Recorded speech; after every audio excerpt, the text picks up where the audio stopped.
Good morning class. आज मैं आपको एक कविता सुनाऊंगी जिसे आप ध्यानपूर्वक सुनिएगा। सांस लेने के लिए हवा में भी दुश्वारी है, कहने को अच्छी सरकार हमारी है। सांस लेने के लिए हवा में भी दुश्वारी है, सांसों की सरगम पर पैसों की ठनक भारी है। इस लोकतंत्र में ज़िंदगी पर वोट भारी है।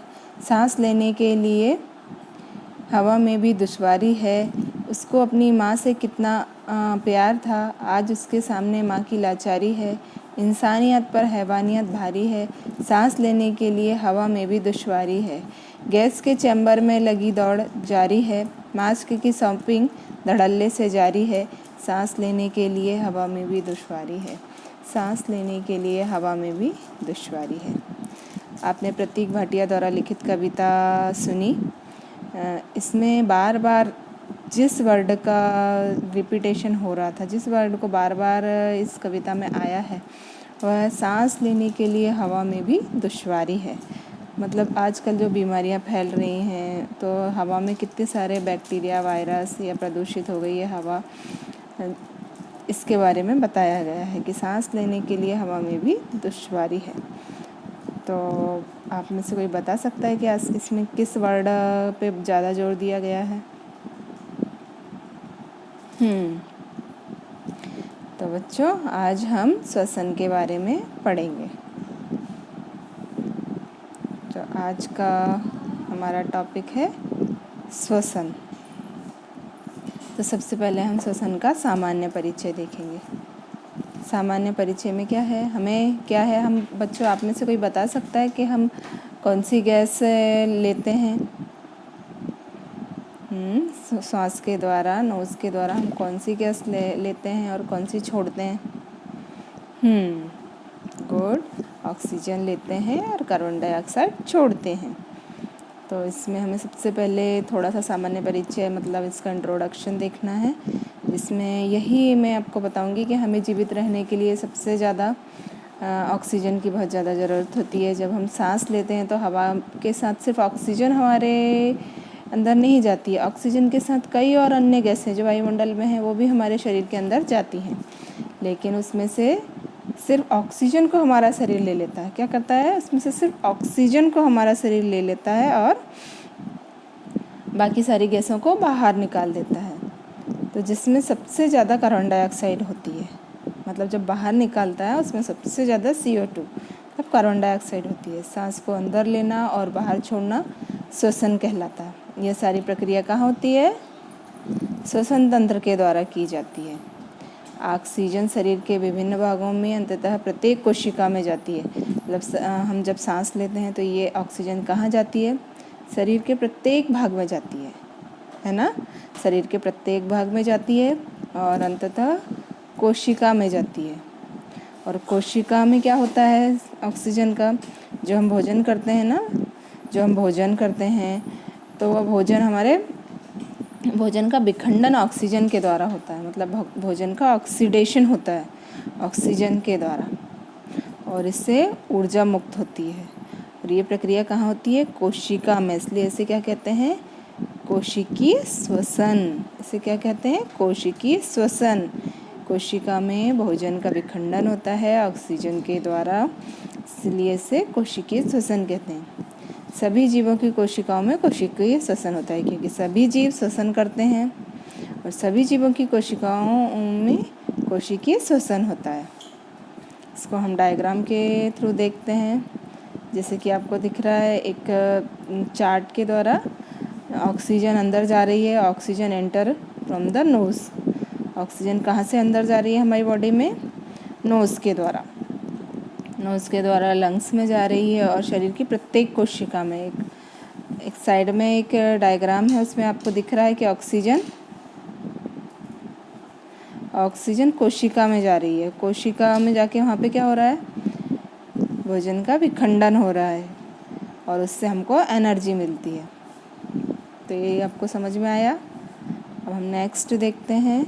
जब वो ऑक्सीजन कोशिका के अंदर चली गई और भोजन का विखंडन हो गया, फिर वह क्या होता है? ऑक्सीजन तो कोशिका के विखंडन में काम आ गई और जो बाकी जो गैस थी कार्बन डाइऑक्साइड CO2 वो शरीर से बाहर निकल गई। जिस रास्ते से ऑक्सीजन आई, उसी रास्ते से कार्बन डाइऑक्साइड बाहर चली गई। तो समझ में आया आपको क्या होता है हमारी बॉडी में? ऑक्सीजन हमारी बॉडी लेती है, उससे भोजन का ऑक्सीडेशन होता है और फिर उसी मार्ग से कार्बन डाइऑक्साइड शरीर से बाहर निकल जाती है। ओके बच्चों, नेक्स्ट हम देखते हैं श्वसन की परिभाषा। ये एग्ज़ाम में आपसे पूछी जाती है कि श्वसन की प्रक्रिया समझाइए, श्वसन की परिभाषा समझाइए। तो आपको ऐसे लिखना है जो मैं आपको बताती हूँ। परिभाषा है, वायुमंडल में ऑक्सीजन शरीर की कोशिकाओं में पहुंचकर भोजन का ऑक्सीकरण या जारण करती है तथा CO2 गैस निकलती है। ऐसी सभी भौतिक एवं रासायनिक क्रियाओं को श्वसन कहते हैं। जो अभी हमने समझा उसी को वर्डिंग के द्वारा लिखा गया परिभाषा में। बहुत ही इजी है। वायुमंडल में जो हमारे आसपास जो गैसें होती हैं तो उसमें से सबसे ज़्यादा ऑक्सीजन होती है और ये सारी ऑक्सीजन हमारे शरीर की कोशिकाओं में पहुंचकर क्या करती है? भोजन का ऑक्सीडेशन करती है तथा CO2 गैस निकलती है। इस क्रिया को श्वसन कहते हैं। समझ में आई परिभाषा? ठीक है। इसके बाद हम प्रकार देखते हैं, श्वसन के प्रकार। तो श्वसन 2 प्रकार के होते हैं, वायवीय श्वसन और अवायवीय श्वसन। कितने प्रकार के होते हैं श्वसन? 2 प्रकार के, वायवीय श्वसन और अवायवीय श्वसन। तो सबसे पहले हम वायवीय श्वसन देखते हैं। वायवीय श्वसन क्या होता है? जब ग्लूकोज का विखंडन ऑक्सीजन की उपस्थिति में होता है तो उसे वायवीय श्वसन कहते हैं। क्या होता है? जब ग्लूकोज का विखंडन ऑक्सीजन की उपस्थिति में होता है तो उसे हम वायवीय श्वसन कहते हैं। अब आप में से कोई मुझे बताएगा कि ग्लूकोज का क्या फॉर्मूला है? बताइए आप। C6H12O6। ये आपने पहले की क्लासेस में भी पढ़ा है। ग्लूकोज का फॉर्मूला मतलब जो हम भोजन करते हैं वो किस रूप में होता है हमारी बॉडी में? ग्लूकोज। तो ये वायवीय श्वसन की क्या परिभाषा में हमने क्या देखा? जब ग्लूकोज का विखंडन ऑक्सीजन की उपस्थिति में होता है तो क्या होता है? वायवीय श्वसन। तो जो ग्लूकोज है, ग्लूकोज का विखंडन किसकी उपस्थिति में हो रहा है? ऑक्सीजन। तो क्या बन रहा है विखंडन होने के बाद? CO2 तो निकल गई गैस हमारे शरीर से बाहर, प्लस H2O प्लस ATP। मतलब ATP ऊर्जा होती है, जो हम काम करते हैं ना उसके लिए हमें एनर्जी चाहिए होती है। वो ऊर्जा हमको भोजन के ऑक्सीजन के बाद मिलती है, ऑक्सीकरण के बाद। वो ATP के रूप में होती है। ATP का फुल फॉर्म क्या है? Adenosine triphosphate. क्या है? Adenosine triphosphate. समझ में आया वायवीय श्वसन? अब हम नेक्स्ट देखते हैं, इसको डायग्राम के थ्रू देखते हैं। इसको हम क्या बोलते हैं इंग्लिश में? Aerobic respiration. यहाँ क्या दिख रहा है आपको चार्ट में कि एक ऑक्सीजन हमारे शरीर की विभिन्न कोशिकाओं में सभी जगह जा रही है और वहाँ सेल में जाके वहाँ पे क्या हो रहा है? एरोबिक रेस्पिरेशन, वायवीय श्वसन हो रहा है और भोजन का विखंडन हो रहा है, ऑक्सीकरण हो रहा है। भोजन का ऑक्सीकरण हो रहा है और उससे हमें क्या मिल रही है? एनर्जी। कार्य करने के लिए किसकी आवश्यकता होती है? एनर्जी की, ऊर्जा की, जिससे हम काम करते हैं। कभी कभी लगता है जब हम भोजन नहीं करते हैं या हमारा फास्ट होता है तो हमको वीक लग रहा है, हमको बिल्कुल भी एनर्जी नहीं है, बिल्कुल एकदम ढीला सा, एकदम हाथ पैर काम नहीं करते हैं, ऐसा लगता है ना कभी कभी जब हम भोजन नहीं करते हैं या खाना नहीं खाते हैं तो इसी कारण से होता है, क्योंकि वहाँ पे हमको एनर्जी नहीं मिल पाती है। तो ये क्या हुआ? ऑक्सीजन की प्रेजेंस में एरोबिक रेस्पिरेशन। अब नेक्स्ट है अवायवीय श्वसन। अवायवीय श्वसन क्या होता है? ग्लूकोज का विखंडन ऑक्सीजन की अनुपस्थिति में होता है तो वह अवायवीय श्वसन कहलाता है। क्या होता है? ग्लूकोज का विखंडन ऑक्सीजन की अनुपस्थिति में होता है तो यह अवायवीय श्वसन कहलाता है। अभी हमने देखा ग्लूकोज का फॉर्मूला। जब ग्लूकोज का विखंडन ऑक्सीजन की अनुपस्थिति या कम ऑक्सीजन में होता है तो क्या बनता है? लैक्टिक एसिड C3H6O3 क्या है? Lactic acid. इसमें भी एनर्जी तो मुक्त होती है ATP के रूप में, एडिनोसिन ट्राइफॉस्फेट। तो ये कैसे होता है? Anaerobic respiration. जैसे कि यहाँ क्या है, ऑक्सीजन की प्रेजेंस नहीं होती है। आप चार्ट की ओर देखिए ध्यान से, आपको समझ में आएगा ये क्या हो रहा है, एनएरोबिक रेस्पिरेशन। यहाँ पे ऑक्सीजन गई हमारे बॉडी के प्रत्येक भाग में, सेल में गई, सेल में भोजन का ऑक्सीकरण हुआ, वहाँ पे एनर्जी प्रोड्यूस हुई, लेकिन ये ऑक्सीजन की अनुपस्थिति में होता है। एनएरोबिक रेस्पिरेशन ऑक्सीजन की अनुपस्थिति में होता है। इसमें भी एनर्जी प्रोड्यूस होती है। क्या होता है इसमें, जैसे जब हम ज़्यादा एक्सरसाइज करते हैं, ज़्यादा वर्कआउट करते हैं, तो हमारे शरीर में ऑक्सीजन की डिमांड बढ़ जाती है। ऑक्सीजन की जो है डिमांड तो वो तो सीमित है, जितनी ऑक्सीजन है वायुमंडल में उतनी हमको मिलेगी, लेकिन जब हम काम करते हैं, एक्सरसाइज करते हैं, तो ऑक्सीजन की डिमांड ऑक्सीजन की ज़रूरत हमें ज़्यादा होती है, उतनी तो मिल नहीं पाती है। तो हमारे शरीर में क्या होता है, एनएरोबिक रेस्पिरेशन। हमारे शरीर की जो मांसपेशियाँ होती हैं वे एनएरोबिक रेस्पिरेशन करने लगती हैं, जिससे ग्लूकोज के आंशिक टूटन के कारण इसमें लैक्टिक एसिड उत्पन्न होता है। क्या होता है, ग्लूकोज के आंशिक टूटन के कारण लैक्टिक एसिड का निर्माण होता है, जिस कारण से मांसपेशियों में खिंचाव महसूस होता है। जब आप ज़्यादा एक्सरसाइज कर लेते हैं तो क्या होता है, मांसपेशियों में खिंचाव महसूस होने लगता है, और उस खिंचाव के कारण हमारे हाथ पैरों में दर्द होता है ना। देखा होगा कभी, आप ज़्यादा काम करते हैं, ज़्यादा कुछ बाहरी काम, एक्सरसाइज ऐसा कुछ कर लेते हैं, तो हमको ऑक्सीजन की डिमांड बढ़ जाती है, लेकिन ऑक्सीजन तो सीमित है।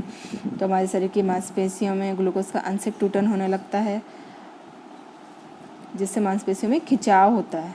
एनर्जी तो मिलती है, लेकिन मांसपेशियों में खिंचाव होता है, जिससे हमें दर्द का आभास होता है, दर्द होता है। तो ये होता है एनएरोबिक रेस्पिरेशन।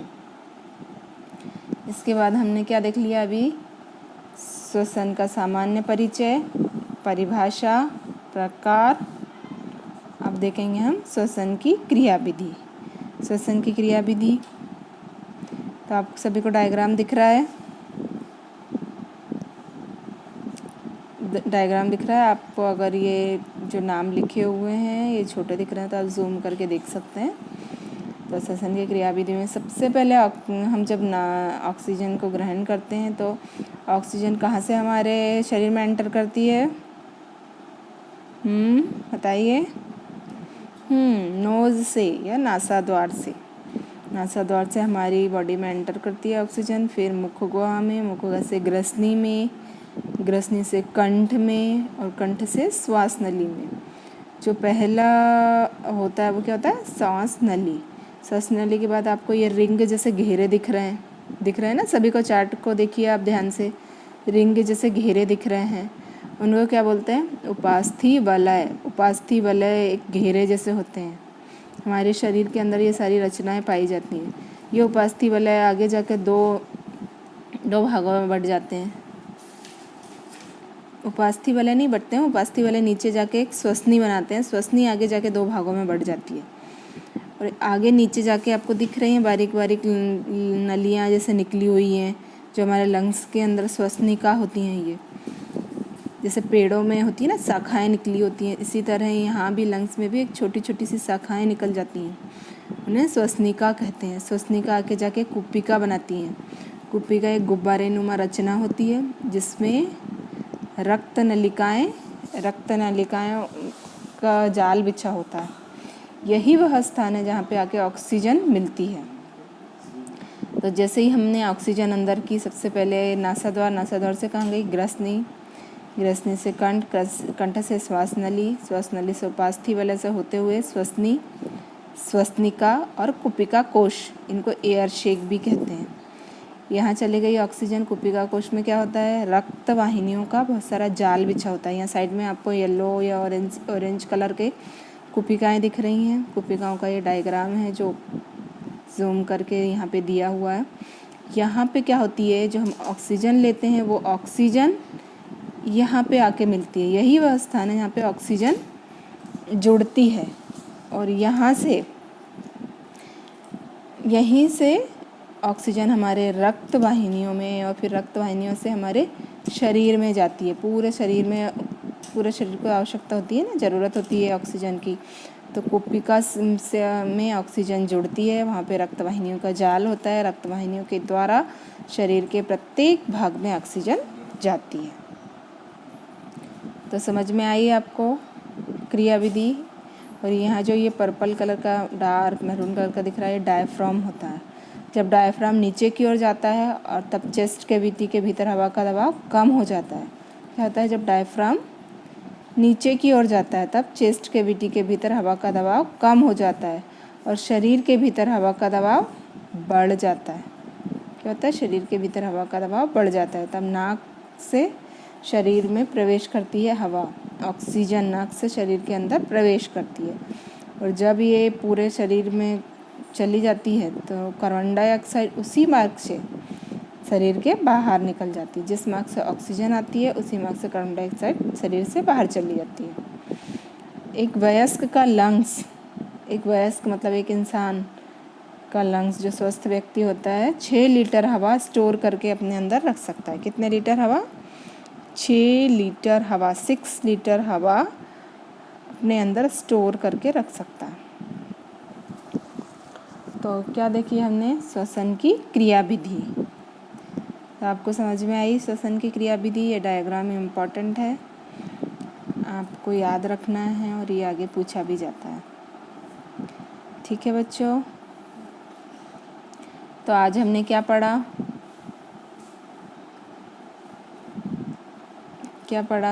सबसे पहले सामान्य परिचय, श्वसन क्या होता है, कौन सी गैस हम लेते हैं, कौन सी छोड़ते हैं। फिर श्वसन की परिभाषा, एक सिस्टमेटिक परिभाषा जो आपको लिखनी है वह पढ़ी। फिर उसके बाद प्रकार पढ़े, श्वसन कितने प्रकार का होता है? 2 प्रकार का होता है। इसके बाद श्वसन की क्रियाविधि पढ़ी, जिसको हमने डायग्राम के थ्रू समझा। और इस क्रियाविधि को आपको शब्दों में भी लिखना है। ठीक है, अगर इसमें जो आज हमने पढ़ा उसमें आपको कोई डाउट हो तो आप पूछ सकते हैं। कुछ भी डाउट हो तो आप पूछ सकते हैं, और अगर कोई डाउट नहीं है तो मैं आपसे पूछ लेती हूँ। तो आप बताइए श्वसन की परिभाषा। हाँ, आप बताइए जागृति। श्वसन की परिभाषा, हाँ ठीक है, गुड। अब श्वसन कितने प्रकार का होता है? श्वसन 2 प्रकार का होता है, वेरी गुड। और प्रकारों के नाम बताइए। वायवीय श्वसन, अवायवीय श्वसन। अच्छा, और एक वयस्क मनुष्य का शरीर कितना लीटर हवा स्टोर करके रख सकता है? 6 लीटर हवा को स्टोर करके रख सकता है। अच्छा, तो अब मैं आपको कुछ कक्षा कार्य देती हूँ जिसको आपको घर से करके लाना है। ये है आपका क्लास वर्क। तो मैं अभी आपको करके दिखाना है। वायवीय श्वसन ब्लैंक्स की उपस्थिति में होता है। वायवीय श्वसन किसकी उपस्थिति में होता है? बताइए आप। ऑक्सीजन की उपस्थिति में होता है, गुड। एटीपी का पूरा नाम बताइए शीतल। हाँ, एडिनोसिन ट्राइफॉस्फेट, गुड। शरीर को ऊर्जा ब्लैंक्स से मिलती है।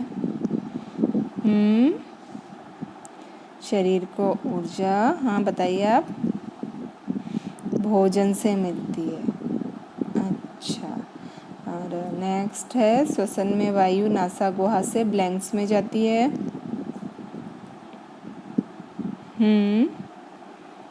ग्रसनी में जाती है, वेरी गुड। तो ये आपका क्लास वर्क कंप्लीट हुआ। मैं आपको नेक्स्ट गृह कार्य देती हूँ जो आपको घर से करके लाना है।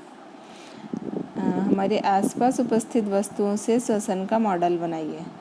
आसपास उपस्थित वस्तुओं से मतलब जो हमारे घर में उपस्थित होती हैं, वेस्ट प्रोडक्ट जो होते हैं, उनसे आपको श्वसन का मॉडल बनाना है। बाहर से मार्केट से कोई वस्तु नहीं खरीदनी है आपको। जो वस्तु हमारी अनयूजेबल होती हैं उन्हीं से मॉडल बनाना है। ठीक है, और बहुत इजी सा मॉडल है, बॉटल बलून, इससे आसानी से बन जाता है। ठीक है बच्चों, आज हमने श्वसन पढ़ा, उसका पूरा पढ़ा, और अब हम नेक्स्ट क्लास में मिलते हैं। Thank you.